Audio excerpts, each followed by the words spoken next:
창세기 14장은 정말 정말 독특한 장이에요. 정말 창세기 전체에서 정말 가장 이상한 장 하나를 뽑으라면 저는 이 장을 뽑겠다고 말씀드릴 정도인데, 일단은 먼저 전체를 이해하기 위해서 자 지명에 대한 설명. 자, 시날이라고 신아르 히브리어로 신아르라고 하는 지명은 좁게는 어떤 우룩이라고 얘기하고요. 이 바빌로니아의 어떤 한 도시예요. 우르 위쪽에 있는. 넓게는 우르가 맨 밑에 있고요. 우르가 좀 위에 있습니다. 넓게는 바빌로니아 전체를 가리키는 표현이다. 성경에 여기서 등장을 하고요. 엘라살은요, 라르사라고 추정이 됩니다. 이 라르사에다가 앞에서가 이제 L자가 이제 알레프가 더 붙어가지고 프로테릭 알레프라고 앞에 그냥 먼저 붙은 알레프가 붙어서 라르사를 아마 엘라살 이런 식으로 발음했던 것 같아요. 이것도 바빌론의 우르에 좀 더 위에 있는, 그러니까 이게 다 지금 뭐죠? 바빌로니아의 어떤 도시국가들에 대한 설명입니다. 시날도 그렇고 엘라살도 그렇고. 자, 엘람은 어디냐면 바빌로니아가 아니라 바빌로니아 동쪽입니다. 현재 이란 남서쪽에 있는 이 엘람은요, 셈저거를 사용하는 민족이 아닙니다. 고리버 엘람어를 사용하는 족속이에요. 그러니까 고대 근동에서 셈어를 사용하지 않은 몇몇 민족들이 있는데, 당연히 수메르어도 고리버고요. 그 인근의 어떤 언어하고도 그 연결이 안 되고, 엘람어도 이 언어도 독특한 언어입니다. 저는 엘람어를 공부 안 해봤어요. 잘 모르겠어요. 그냥 고리버다라고 하는 것 정도. 다 세머도 아니고, 네. 이거 아직도 현재 되고 있는 그런 언어다. 완전히 해독된 언어는 아니라고 알고 있습니다. 제가 엘람어는 여기까지 공부했다가는, 네, 죽을 때까지, 네, 계속 이것만 할 것 같아가지고, 엘람어는 공부를 안 했습니다. 근데 재밌게도, 창세기 10장 2절은 저는 이게 언어가 다르기 때문에 인종이 다르다라고까지 얘기할 수는 없을 수는 있어요. 그러니까 셈저거가 아닌 셈저거를 써야만 셈족이다. 이렇게 얘기할 수는 없겠지만, 어쨌든 이 엘람 사람은 셈저거를 사용하지 않음에도 불구하고 창세기는 엘람을 셈의 장자인 것처럼 서술합니다. 셈의 아들은 엘람과 아스르와 아르박사. 그런데 이 셈의 대를 누가 이냐면 아르박사시 대를 이어지죠. 그것도 설명이 안 됩니다. 자, 엘람과 아수르, 이게 어떤 지명과 관련되어 있다고 한다면 아시리아와 엘람은 다 셈의 아들인 것처럼, 거기다 특별히 또 엘람이 어떤 셈의 맨 처음 나온 거 보니까 얘가 장자인가 싶을 정도로.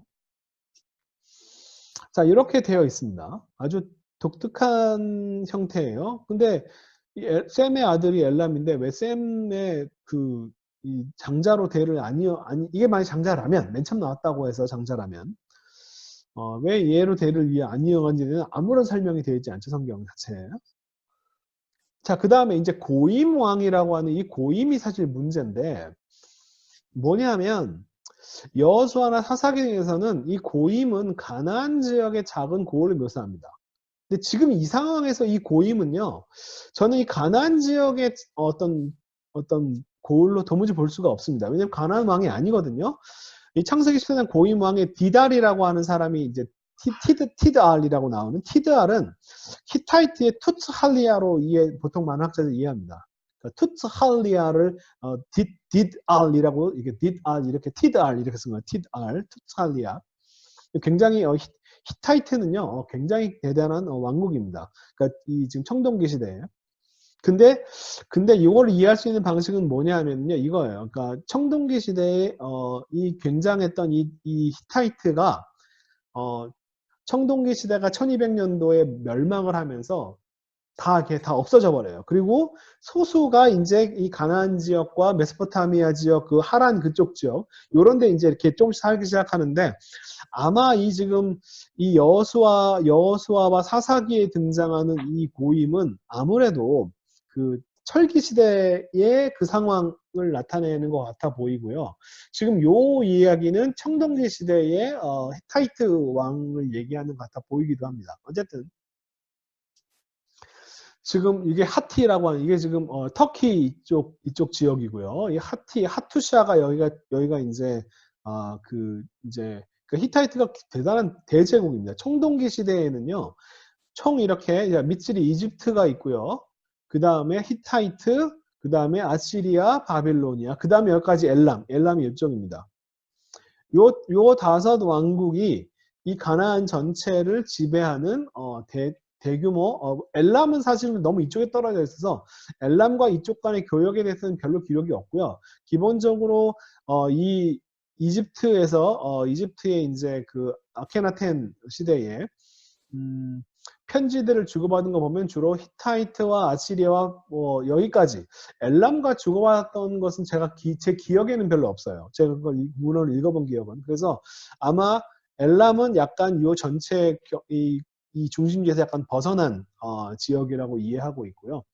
어쨌든 요 지역 히타이트, 인도 유럽 언어를 사용하는 히타이트와 그 다음에 아시리아, 그 다음에 바빌로니아, 그 다음에 이집트어를 사용하는 이집트.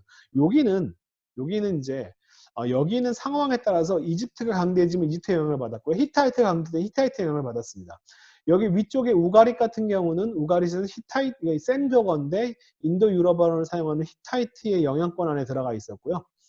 그래서 여기까지 이집트와 히타이트, 아시리아, 바빌로니아 지금 요 얘기를 하고 있는데 그래서 지금 이 우르기라든지 요 지역이 지금 요 지역의 왕과 재밌는 건 요 지역에 대한 설명이 없어요.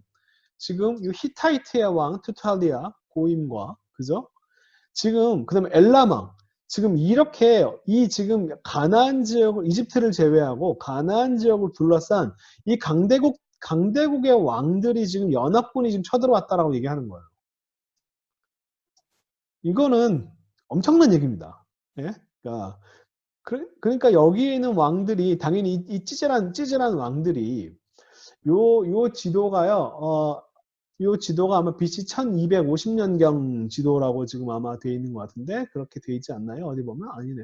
그런 편이 여기 있네요. 1250년경 BC 1200 청동기가 멸망하기 바로 직전입니다. 청동기 시대가 멸망하기 바로 직전에 그때의 이제 구도들인데 이때 이게 다 쫄딱 망하고 그 다음 철기 시대 초기에 보면 이거 보세요. 자, 이게 지금 여기가 지금 페니키아고요. 여기가 요 밑에가 이제 이스라엘이 있는 다마스 네, 요 지역이고요.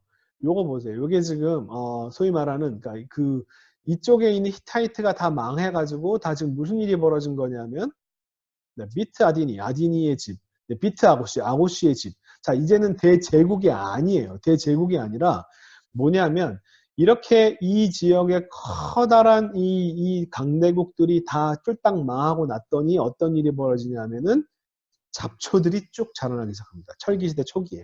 그러니까 이게 BC 한 1200년에 이제 청동기시대 망하고 한 100년 정도 약간 공백기가 갔고 그 다음부터 이제 BC 한 10세기, 11세기, 10세기 이럴 때부터 이제 잡초들이 쭉 주인 없는 땅에서 잡초들이 쫙 올라오는 거예요. 쉽게 얘기하면.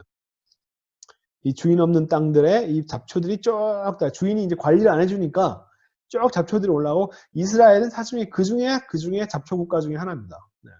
그러니까 이란 대제국과 비교할 수 있는 상황이 아니에요, 사실은. 자, 아무튼 내용 스토리가 뭐냐면 지금 메소포타미아와 엘람과 히타이트 연합군. 자, 이거 엄청난 얘기입니다. 이 엄청난 사람들이 가나안 연합군 다사다 4명이고 5명이라서 얘네들 센 게 아닙니다.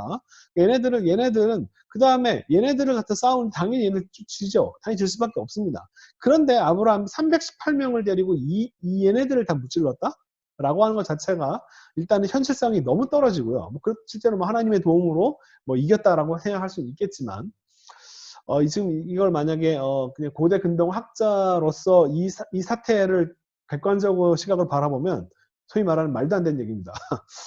이 엄청난 왕국의 어떤 왕들이 싸웠는데 아브라함이 318명을 데려가서 이걸 무찔렀다? 이건 사실은 뭐 하나님의 은혜, 하나님의 도우심 아니면 설명할 길이 없는 그런 사건이고요. 자, 그 다음에 이게 문제입니다. 히브리인 아브라함. 이 표현이 아주 여러분 히브리 사람 아브라함이라고 하는 표현이 아무렇지 않을지 모르겠지만 이거 굉장히 이상한 얘기예요. 창세기 전체에서요. 요셉 이야기에서만 계속 히브리 사람이라고 하는 표현이 몇 번 등장합니다. 요거 하나, 둘, 셋, 넷, 5번 등장합니다. 이 5번을 제외하고서는 창세기 전체에 히브리라고 하는 표현이 등장하지 않아요. 오로지 딱 이 한 구절에서만 등장합니다. 이것도 아주 독특한 거예요. 히브리 사람 아브라함. 이브리, 건너간 사람 이런 표현인데 그 다음에 아람 사람 마므레라고 하는 표현. 마므레가 인명인 사람 이름인 것도 오직 여기서만 등장합니다. 자, 그 다음에 사실은 이 가장 큰 문제, 14장의 가장 큰 문제가 뭐냐면 이 멜기세덱입니다. 멜기세덱. 멜기세덱에 대해서 뭐 굉장히 막 엄청나게 부풀려 있다고 저는 생각해요. 이 멜기세덱에 대한 설명들이. 이 전통적인 어떤 뭐 기독론적으로 설명하는 이런 이야기들, 그 다음에 떡과 뭐 포도주 가져왔다. 이거 막 성만찬과 연결을 바로 시키기도 하고요. 그럼 지극히 높은 왕이면서, 그죠? 왕이면서 왕이요, 제사장이요. 막 이러면서 거기다가 지금 11조라고 하는 단어가 등장하면서 이제 이것들이 완전히 어떤 제사장의 뭐 반열, 반차, 뭐 이런 표현들이 시편에 나오고 그 다음에 이제 어디죠? 그 히브리서에 나오죠, 그죠? 근데 재밌는 현상 중에 하나는 뭐냐면요, 이 멜기세덱이라고 하는 이름 자체가 딱 시편 110편 한 번 나오고요, 구약에서는 여기 14장을 제외하고. 자, 14장을 제외하고, 네, 지금 제가 한글이 안 돼서. 쌈 110편에 한 번 나오고, 그 외에 나머지는 전부 다 히브리서에만 등장합니다. 그러니까 이 말은 무슨 말이냐면, 멜기세덱이, 뭐 왕이요, 제사장이요, 멜기세덱 반차 막 이렇게 얘기하지만, 첫 번째로, 구약 전체에서, 레위기, 민수기, 신명기 전부 다 구약 전체에서 시편 딱 요 한 절을 딱 제외하고 창세기 여기 14장 두 개를 딱 빼놓고 나면 멜기세덱에 대해서 아무도 언급을 하지 않습니다. 신약으로 넘어가면요, 예수님과 바울은 멜기세덱에서 단 한 번도 언급한 적이 없다는 얘기예요. 요한계시록도 마찬가지고요. 오로지 신약에서는 히브리서에서만 이 얘기를 합니다. 굉장히 독특해요. 이 멜기세덱이라고 하는 것에 대해서 너무 과도하게 제가 부풀려져 있다는 생각이 든다는 얘기가, 이 사람이 그렇게 중요한 사람이었으면 왜 모세오경 다른 데서 아니면 뭐죠 예언사라든지 이런 데서 단 한 번도 언급하지 않았을까? 시편도 여러 번도 아니고 딱 한 번 넘어 언급되어 있고요. 멜기세덱의 반차를 따라 뭐 이런 표현이 이 시편에 한 번 나오고 그 한 번 나온 표현을 히브리서가 계속 인용합니다. 거기서만 언급이 되고, 바울도 예수님도 이 멜기세덱이라고 하는 사람의 이름을 단 한 번도 언급한 적이 없어요. 복음서 아무 데도 안 나오고 바울 자신 어디에서도 안 나옵니다.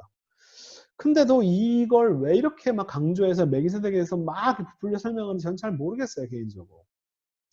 자, 왜 이런 표현들이죠. 막 왕이요, 제사장이요, 막 또 그리스도의 표상이요, 막 이런 식으로 막 설명하는데 기독론적으로 저는 그게 너무 부풀려진 얘기였습니다. 왜냐하면 그랬으면 바울이 예수님과 이 멜기세덱을 충분히 연결할 수 있었는데 바울은 전혀 언급을 안 해요. 단 한 절도 언급을 하지 않습니다. 예수님도 전혀 언급하지 않아요. 히브리서에서만 언급하는 이 얘기를 왜 이렇게 과도하게 막 의미부여를 하는지 저는 개인적으로 잘 모르겠습니다. 14장만 봅시다. 그러니까 문제가 이겁니다. 이 내용 안에서만 봤을 때 도대체 지금 현재 누가 누구에게 지금 감사 표시를 하고 있는지를 한번 보십시오. 내용상으로 보면. 그렇죠? 자, 이게 지금 전체적인 내용이 뭐냐면 가나안 왕들이 다 패퇴됐는데 아브라함이 가서 다 구해줬습니다. 지금 이 상황이에요. 그러니까 당연히 가나안 지역의 왕들이 아브라함한테서 고마움을 표시해야 되는 그런 상황인 거겠죠. 그죠? 그래서 예바레케쿠. 자, 여기서 지금 뭐냐면 이거 지금 뭐죠? 멜기세덱이 지금 먹을 거를, 자, 이거는 이제 우리가 이제 빵과 포도주, 그러니까 이제 막 또 형만체 생각하지만 이 빵과 포도주를 가져온 사람은 멜기세덱입니다. 멜기세덱이 빵과 포도주를 지금 누구한테 갖다 준 거냐면은, 네, 아브라함한테 먹으라고 갖다 준 거죠. 그냥 음식이라고 생각하면 그냥 먹을 걸 갖다 준 겁니다. 그리고서는 그가 그를 축복했다도 당연히 뭐 멜기세덱이 제사장 이러니까 이제 멜기세덱이 그를 축복했다. 자, 그 다음에 말했습니다. 그가 말합니다. 계속 주어가 다 멜기세덱이에요. 자, 아브라함은 참 복이 많고 그 다음에 엘리온도 참 복이 많다 라고 하고서는 그가 그에게 모든 것에서 11조로 10분의 1을 그가 그에게 주었답니다. 자, 그러면 주어가 계속 어, 주어가 계속 이제 아브라함인데, 멜기세덱인데, 이 그가 그에게 주었다가, 이제 이런 뭐 해석은 물론 축복을 받았으니까, 그죠? 축복을 받았으니까, 거기에 대한 고마움의 표시로 아브라함이 보답했다라고 해석할 수는 있습니다. 하지만, 단순히 이 지금 말 한마디 가지고 지금 이렇게 10분의 1을 바쳐야 될 정도의 그런 상황은 아닌 것 같아 보여요. 그 다음 나오는 소돔의 이야기도 마찬가지인데 지금 이게 문제입니다. 그가 그에게 말했다 하고 다음에 자 그리고 그가 그에게 모든 것에서 10분의 1을 주었다가 히브리 원문인데 그가 말했다 그 다음에 그 앞에도 마찬가지로 그가 떡과 포도주를 가져왔다. 그다음 멜기세덱이 말했다. 그리고 그가 그에게 모든 것을 10분의 1을 주었다. 라고 하는 히브리 문장인데 이걸 개역 개정이 번역하면서 그가 그에게라고 하는 이 표현이 누가 누구에게인지 분명하지 않으니까 아브라함이 멜기세덱에게 라고 명확하게 이렇게 딱 표시를 했습니다. 거기다가 그냥 모든 것이라고 표현해도 되는데 모든 것이 원문인데 모든 것을 그 얻은 것에서라고 지금 그러니까 물건을 다시 되찾아왔으니까 그 모든 것은 그가 얻은 것이라고 이렇게 말을 바꾸면서 그죠? 이게 지금 아브라함이 11조를 제사장에게 바쳤다 라고 하는 문장이다라고 아주 의도적으로 의도를 가지고 이걸 갖다 문장을 번역해 놨습니다. 근데 히브리 원문은 그가 말했답니다. 멜기세덱이 말했고요. 그리고 그가 그에게 그럼 누가 누구에게 주었을까요? 자, 이 소돔 왕 같은 경우 한번 보겠습니다. 소돔 왕 같은 경우는 자 보세요. 지금 누가 누구에게 준 거냐 하면은 지금 소돔 왕이 지금 뭐죠? 아브라함한테 주는 거잖아요. 그죠?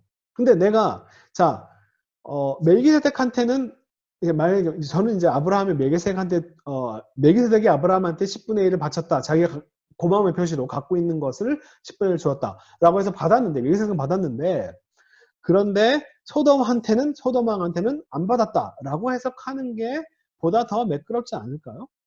이렇게 해석하는 건 어떨까? 지금 어쨌든 상황들이요. 지금 누가 누구에게 지금 감사 표시를 하고 있는 건가 전체적인 상황 속에서 누가 누구에게 뭘 줘야 되는가라고 이렇게 이런 이 14장 안에서만 이런 전통적인 기독론에서 좀 벗어나서 본다면 사실은 이거는 별 얘기 아닌 얘기가 돼버려요. 소돔은 앞으로 이제 뒤에 나올 얘기 있습니다. 소돔은 지금 멸망할 것이고 나쁜 놈들이기 때문에 아브라함이 소돔과는 거리를 확실하게 두는데 그렇지 않은 살렘 왕에 대해서는 살렘 왕 거를 받았다라고 하는 이런 식으로 스토리가 전개되면 사실 뭐 그 뒷얘기에서 뭐 예언자들의 입장이거나 아니면 뭐 예수님이거나 바울이거나 별로 그렇게 대단하게 신경 쓸 만한 문장이 안 되는 거예요. 자, 어쨌든 이거는 한 가지 해석 제안입니다. 자, 그 다음에 또 하나 뭐냐. 지금 누가 하겠냐면 아브라함과 함께한 연합군들은 자기 몫을 취합니다. 그죠? 얘네들은 자기 몫을 가져가는 거예요. 근데 아브라함은 나는 나한테 안 받겠다. 지금 멜기세덱한테는 받았지만 너한테는 안 받겠다. 이렇게 이야기가 되는 게 훨씬 더 전체 스토리를 이해하는데 매끄럽지 않나? 라고 하는 지점. 자, 그 다음에 그래서 요거 지금 이 원문은 그가 그에게라고 되어 있는데 이 번역을 아브라함이 없는 표현을 지금 이제 빨간색은 지금 없는 표현입니다. 원어에 없는 표현을 번역자가 집어넣었어요. 근데 원문은 이렇게 돼 있다. 그가 그에게 모든 것에서요. 얻은 것에서가 아니라 모든 것에서 10분의 1을 주었다.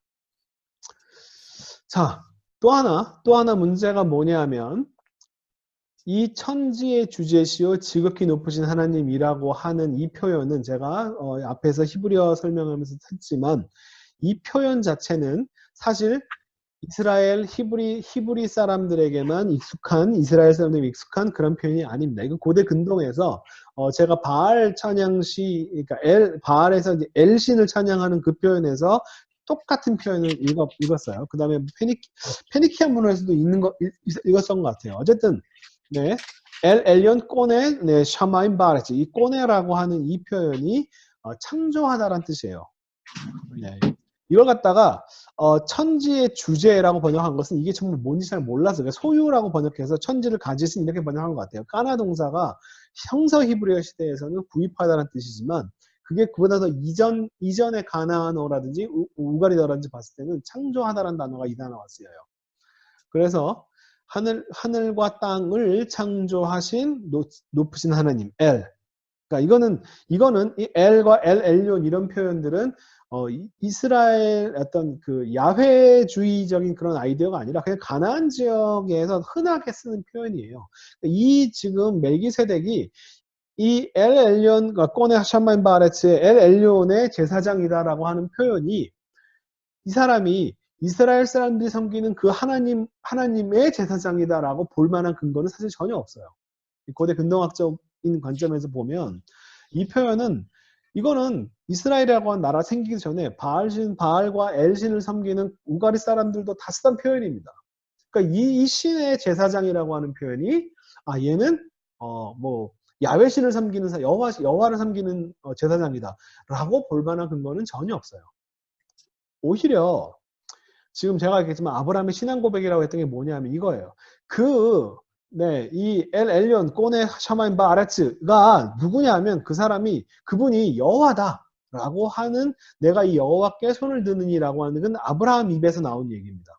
그러니까 아브라함은 네가 지금 멜기세덱이 섬기는 이 가나안 지역의 오래된 전통적인 어떤 신을 나타내는 아주 전형적인 표현이에요. 아주 전형적인 이 신이 누구냐? 이 신이 내가 섬기는 야훼 하나님이다. 라고 지금 오히려 지금 신앙 고백과 어떤 면에서는 전도를 하는 거죠. 지금 상황이. 네, 지금 이런 상황인 겁니다.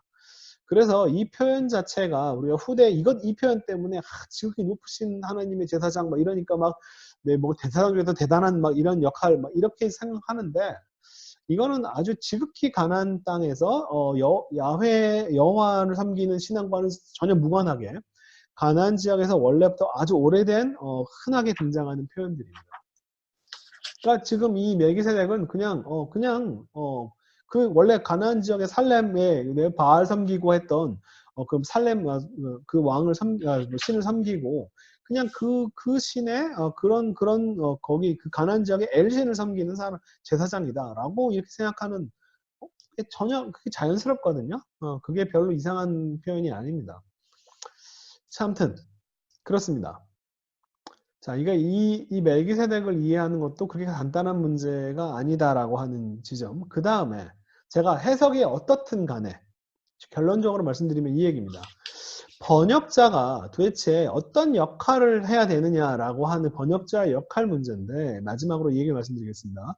자, 히브리어 원문은 그리고 그가 그에게 모든 것에서 10분의 1을 주었다라고 썼는데 이 말을 번역자가 나서서 이 그는 아브라함이다. 이 그는 멜기세덱이다. 그냥 모든 것이 아니라 아브라함이 가서 빼앗아온 그 얻은 것에서 10분의 1을 주었다. 라는 식으로 지금 의미를 더 첨가해 넣는 것이 과연 이게 번역자의 좋은 역할이냐, 번역자의 태도냐, 번역자가 해석의 여러 가능성들을 미연에 차단해서 독자에게 어떤 분명하고 명확한 확실한 의미를 전달하는 것이 이게 번역자의 원래 역할이냐, 아니면 본문 자체가 누가 누구에게 주었는지를 명확하게 설명해주고 있지 않은 상황에서 그죠? 두 가지가 다 가능하죠, 그죠? 아브라함이 멜기세덱에게도 가능하고 멜기세덱이 아브라함에게도 가능합니다. 원문상. 저는 오히려 제가 설득력 있게 설득이 안 됐을 수도 있지만 제가 열심히 설명했던 얘기는 저는 아브라함의 멜기세덱보다는 지금 상황상 멜기세덱이 아브라함에게 준 게 훨씬 더 전체적인 내용이 맞다는 거예요. 하지만 그것은 제 그냥 해석일 뿐이고 제 입장일 뿐이고 본문은 어느 방향으로도 번역이 가능하도록 해놨습니다. 그러니까 본문이 허용하고 있는 다양한 가능성을 그대로 전달해서 좀 헷갈리더라도 독자가 스스로 의미를 판단하기에 그냥 그대로, 왜냐면 본문이 그렇게 되어 있으니까 그걸 그대로 옮겨 놓는 게 번역자의 역할이 되어야 하느냐. 자, 보시면 영어 번역도 자, 킹 제임스 그다음에 네. 이거 직역했다는 뉴 아메리칸 스탠다드 버전, JPS 유태인 번역 다 그냥 he gave him 입니다. he gave him. 이렇게 써 놨어요. 그러니까 이것만 보면 번역자가 해석 이걸 읽는 사람이 누가 누구의 주었는지를 고민하게 만들어요. 근데 이 성경은 NRSV, CEV, NIV는 아브라함이 멜기세덱에게 아브라함이 그래서 이걸 다 첨가해 놓는 거예요. 재밌는 거 하나는 뭐냐면 LXE 70인경은요. 그냥 에더켄 아우톡 자 그가 그에게 주었답니다. 데카텐 아포판톤 모든 것에서부터 10분의 1을 데카텐을 그가 그에게 주었답니다. 그랬는데 이걸 영어로 번역하는 LX에서는 여기다가 아브라함을 딱 집어넣습니다. 이게 저는 과연 번역자가 해야 될 역할이냐에 대해서 좀 고심을 하게 됩니다. 과연 번역자가 이렇게 명확하고 확실한 의미를 전달한다고 했을 때 이 명확하고 확실한 의미는 해석자가 판단한 명확하고 확실한 의미죠. 여러 가지 선택 가능성 중에 자기가 딱 한 가지 가능성으로 딱 선택을 해가지고 그걸 독자한테 딱 던져주는 거예요. 저는 번역자의 이런 역할은 저는 주제 넘은 행동이라고 생각합니다. 한편으로는.